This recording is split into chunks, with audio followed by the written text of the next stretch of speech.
Hello and welcome to a fantastic somatics exercise to help strengthen all the muscles that are required in your walking. So we're going to look at rotation in the trunk, strength of the knees, the hips, and working of the ankles and the feet. So lie down on your back and we'll get started.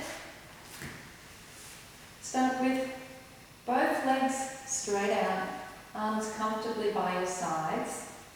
And the first thing I'd like us to do is go into our rocking, which is just to wake up all the muscles of the front of the hips for flexing, like your hip flexors, and our hamstrings at the back to wake up our hip extensors.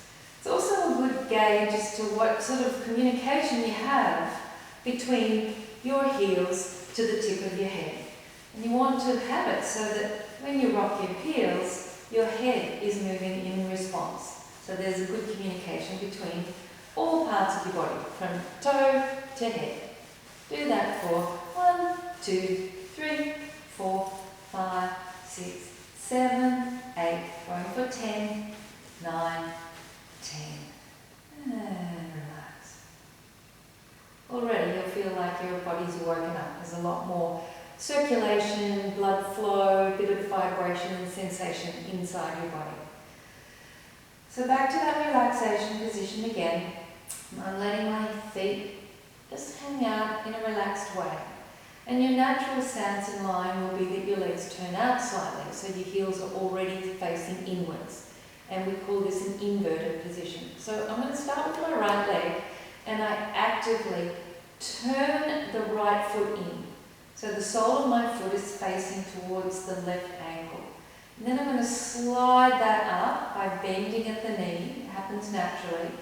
And I'm going to pick up the sole of my foot because I think I've got some chewing gum stuck on the bottom of my foot. So I look over my left shoulder to see if I can see that chewing gum. And my left hip will lift off because I've rotated my spine towards the right. And I place the foot down and then slide it down the inside of my left shin. And relax back to the beginning position. Now I evert the ankle, meaning turning the outside of my sole of my foot to the outside. And if I do this, I feel a natural wind up through the spine. I'm not turning my head. Actively, I'm responding to what my body is sending me through my feet, through my spine to my skull. So for the ease of learning this, I think of back to the chewing gum. I've got some chewing gum on the outside of my right heel. So I turn the sole of the foot out and my knee will roll inwards. I slide it up and it's on the outside of my right heel, so I lift the heel up. My spine rotates to the left. I'm looking over my right shoulder to see, oh, what's stuck on my foot. And you can see that I'm rotated towards my left, but my right shoulder is forward, just like in walking. And then I place that foot back down on the floor and slide back, connecting to that neutral position. Of course, we have to even up on the other side. So think, chewing gum on the sole of my left foot, invert so the sole of the foot faces in towards the right foot. As soon as I do that, I feel my left knee wants to bend. So I allow the body to do its natural process. I pick up the foot and I look over my right shoulder as if I want to see what's on my left heel. And my spine has rotated towards the left, so I've contracted through my right paraspinals. And then I place that foot on the knee, slide the ball of the foot down the inside of my right shin, and relax. Evert the foot, so turn the sole of the foot to the outside. My knee wants to come in, so I allow it. Slide up the inside of my right shin. Look for that chewing gum on the outside of my left heel, and my trunk rotates to the right, and my left buttock comes off the floor, and I'm looking over my left shoulder.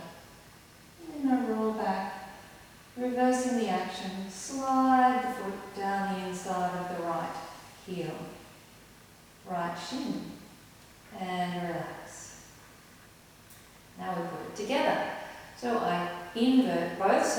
feet. So both knees will bend outwards, and I draw them in towards my pubic bone. And then I slide out. I evert, so the soles of my foot face outwards, and my knees stay connected and my balls of my feet connecting to the floor. And reverse. You'll notice your spine goes into slight flexion and extension. So flexes as I bring the soles of my feet in and down.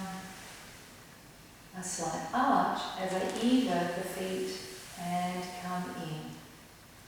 And remember, we do this very slowly.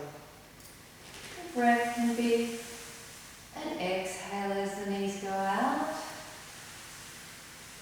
And an inhale as they come in. You feel that nice supported arch of the spine. And now we're going to do one side doing one thing and the other side doing another. So I'm going to invert the sole of my right foot and evert the sole of my left, and look what happens. Both knees bend to the right, and I look over my left shoulder and down. I evert the right foot, invert the left, and both knees bend towards the left, and I draw them towards my buttock. We call this slalom, a skiing action,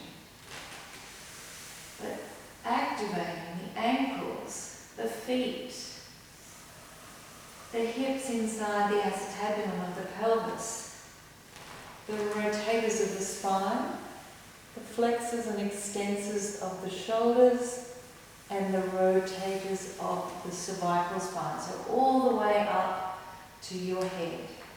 And the last one. Slide the legs down. Relax, letting the legs hang out to the side.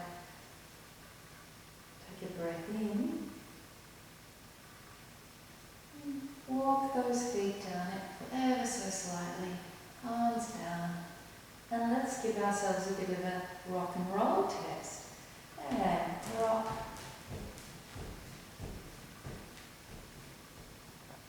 And just notice if it feels different to when you did it at the beginning of this session before you did that somatic trunk release exercise. And quieten the body down. Let it relax. Wiggle your fingers. Close your eyes. Let your head rest gently on the mat. And then the back of your shoulders, middle of your ribs and shoulder blades, your lower back and pelvis, your legs, your heels, and the outsides of your feet. Take a deep breath in. And exhale. Now, one more thing before we finish. Please take a few minutes to sense what's going on in your body and to come up to sitting, but be very slow and mindful, and keep this freedom in your hips, knees, ankles, spine with you for whatever activity you're going towards.